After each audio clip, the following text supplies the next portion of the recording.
When examining the nose, it is important to keep certain anatomical spatial relationships clearly in mind. This sagittal view of the nose depicts several important landmarks for this exam. Here is the vestibule, the nasal vault, and the turbinates, inferior, middle, and superior turbinates. This view demonstrates the positioning of the sinuses, frontal, ethmoidal, both anterior and posterior groups, and the sphenoid sinus. In this view, the concha have been surgically removed in order to demonstrate important orifices which must be kept in mind on examining the nose. The maxillary sinus ostia is found under the middle turbinate. The orifice of the frontal sinus typically enters the nose anteriorly and superiorly to the maxillary sinus ostia, and the anterior group of ethmoid cells enters between these two structures. The posterior group of ethmoid cells enters the nose lateral to the superior turbinate, the ethmoid sinus superior and posterior. Here is the nasal lacrimal duct orifice. These relationships are important in attempting to determine on visual examination the origin of polypoidal growths, mucus, or pus seen on fiber optic examination. This coronal section demonstrates how the maxillary sinus opens under the middle turbinate. It also demonstrates the space available for fiber optoscope in examining the nose. As we enter the nose with the fiber optoscope, the first structure visualized is the inferior turbinate. The space created by the turbinate and the lateral wall of the nose is referred to as the meatus of this turbinate and is well demonstrated in this view. The nasal lacrimal duct opens here. Sometimes the membranes of the nose are so engorged that there is no such space. But by shrinking the tissues with or cocaine, access is usually rather easily achieved. Polypoid changes of the inferior concha and the floor of the nasal fossa are sometimes seen and are usually the result of inflammation, either allergic or infectious. Sometimes the changes become very prominent and may contribute to significant obstruction of the nose, as demonstrated here with papillomatous change of the posterior inferior portion of the inferior turbinate. Polypoidal extension from the mucosa of the inferior turbinate can be seen here. This kind of polyp can be distinguished from polyps originating in the sinuses by the inability to freely move it with a Q-tip or a suction. This kind of polypoidal extension is not movable at all. Another observation might be a rhinolith, as demonstrated in this examination. X-rays of the nose demonstrated this to be a calcified remnant of a foreign body, which probably was inserted in the nose many years prior to this examination. Typically, antral windows are provided for drainage of the maxillary sinus. Usually they are created in this location. That is an attempt to promote dependent drainage. As one approaches the surgical defect, which is created by an antral window, it is clearly identified, and the examiner can often insert the fiber optoscope into the maxillary sinus itself and determine the status of the tissues lining the sinus. In this case, the mucosa demonstrates marked inflammatory response. In this examination, the mucosa is found to be essentially normal. There are small clusters of increased vascularity, but otherwise it is normal. The septum separates the two sides of the nose. It connects with the maxillary bones inferiorly and the ethmoid bone superiorly. Often the septum is not straight and contours into the nose usually as a consequence of trauma. Deviation of the septum does not necessarily mean any significant contribution to symptom complaints. Where the septum meets the maxillary bone, it sits on a bony table that looks like a T and can be mistaken for a septal spur. Here, this maxillary ridge can be seen in relation to the floor of the nose and the inferior concha. This structure is usually of no consequence. Sometimes the septum is grossly distorted. Sometimes it compresses structures like the middle turbinate. Perforation of the septum can be readily identified, and associated bleed points, which are usually found on the posterior margin, can be examined. In this case, we are looking through a perforation at the nasal structures on the contralateral side of the nose. The middle turbinate is easy to identify. Most often, it is important for what is not seen on cursory examination of the nose. The middle meatus is a very busy area. In this graphic presentation, it can be seen again that the frontal sinus opens superiorly and anteriorly to the orifice of the anterior ethmoid cells, which is typically superior and anterior to the orifice of the maxillary sinus. The middle turbinate can be easily identified above the inferior turbinate and lateral to the septum. Notice the ostia of the maxillary sinus. This is a good view of the neck of the middle turbinate, which attaches to the roof of the nose. Horizontal clefting can lead to an anterior protrusion. This can simulate a polyp. Sagittal clefting can also occur.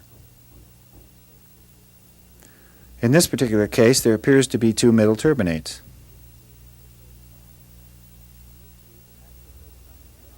In this view, the maxillary sinus ostia can be appreciated anterior to the ethmoid bulb.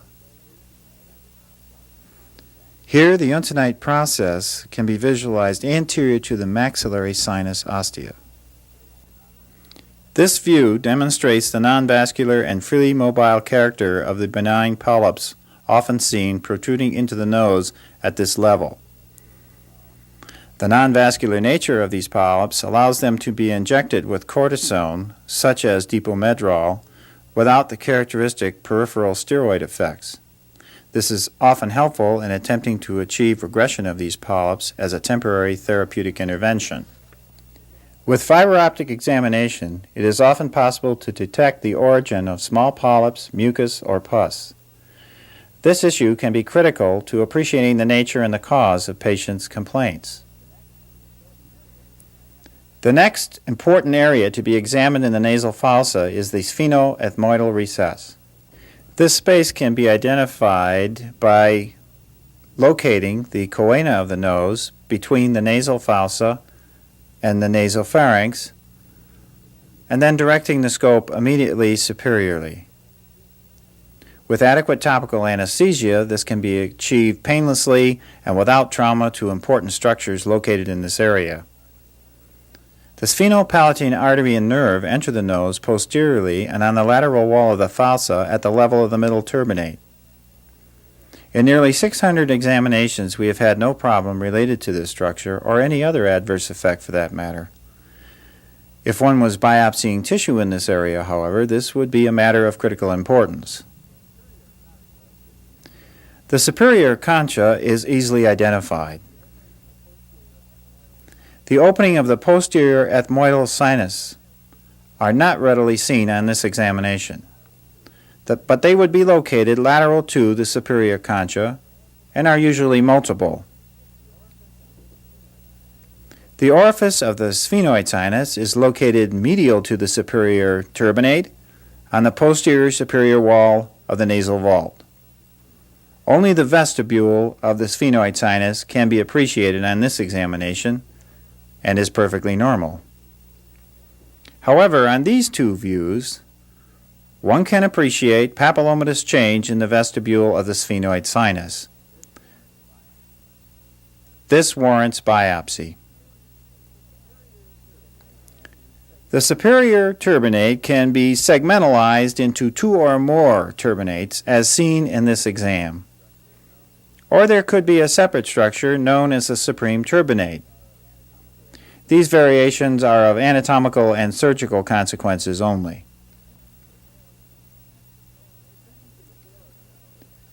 Returning to the floor of the nose, the choana between the nasal fossa and the nasopharynx is readily identified.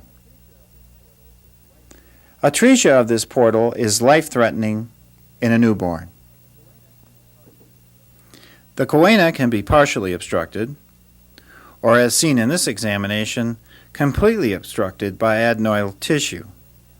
This tissue is protruding into the fossa to where it's in direct contact with the posterior margin of the middle and inferior turbinates. This, of course, is of some consequence in trying to evaluate obstruction in the nose. This drawing shows the relationship of several structures in the nasal pharynx that are important to the examiner. The adenoid tissue is a vestigial remnant in this drawing. The orifice of the tympanopharyngeal duct, or the eustachian tube, is located anterior to the adenoid and is surrounded by a donut-like structure known as the torus tubarius. Between these two distinct anatomical areas is a space known as Rosenmüller's fossa. We have elected to include examination of the nasal pharynx in this discussion because it is a transitional area between the nose and the oral pharynx. The adenoid tissues seen here are residual and typical for a nose which is not subject to chronic infection or allergic inflammatory response. A star-shaped scar is evidence of adenoidectomy. Here is a cystic lesion in the center of the adenoid pad at the level of Rathke's pouch. Note the large crypts in these adenoids. They can trap food, which becomes subject to stasis. This allows for chronic bacterial action with the potential for halitosis. The structure which surrounds the orifice of the tympanopharyngeal duct, the torus tubarius, is seen here as a dynamic structure that can be easily examined. As you can see here, the functioning of the orifice can be evaluated by having the patient formulate the word or the letter E. At times, this structure is compromised by adenoidal encroachment, as we saw earlier, or by structural pathology. In this case, a cyst is obviously identified. Rosenmüller's fossa is readily seen here between the torus and the adenoids and represents a cleft posterior to the torus and extending inferiorly towards the oral pharynx. Rosenmüller's fossa is the origin of many of the malignancies of the nasal pharynx. Here we can see cystic degeneration of lymphoid tissue. We would conclude this tape by reminding the viewers that many of the structures we have demonstrated here and some of the associated pathology would have escaped our examination without the use of this fiber optoscope. Now there's all sorts of other pathology which, using the fiber optoscope, one can very readily examine and appreciate, which we haven't shown you here. We pick certain things in order to make the point. We think it's terribly important that the clinician recognize that even with adequate shrinkage of the nose, use of a Vienna speculum, the proper use of a pharyngeal mirror, and even in the most experienced hands, you cannot get an adequate examination of recessed areas of the nose and nasal pharynx without the fiber optoscope. We wish to thank the Olympus Corporation for their support in the production of this educational tape made at the Colorado Allergy Respiratory Institute in Denver, Colorado. Information regarding the fiber optoscope can be attained by contacting the Olympus Corporation at 4 Nevada Drive, Lake Success, New York.